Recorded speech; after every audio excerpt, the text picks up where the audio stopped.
Tinutunghayan natin ang buhay, hindi sa salamin, kundi sa mga kwadro.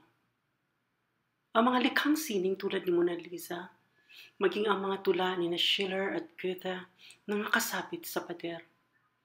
Multimedia systems, telebisyon at pinlakang tapping.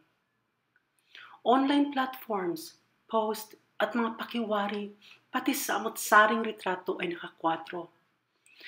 Mga kwadrong tila mga pintuan bilang espasyong lagusang nagbabalangkas at nagpapanatili ng mga limitasyon at hangganan. Pamilyar tayo sa bawat uri ng pagkakahon sa ating lipunan. Hinuhubog, inihulagway, kinikilala natin.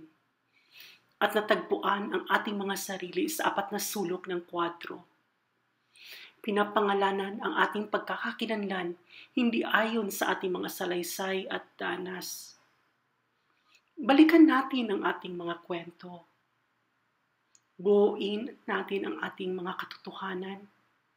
Muli nating isipin ang ating mga pinanghawakang realidad. Sama-sama nating baklasin ang ating mga salaysay sa kwadro. Ito ang aking patutuo. At ito ang aking walang hanggang testamento.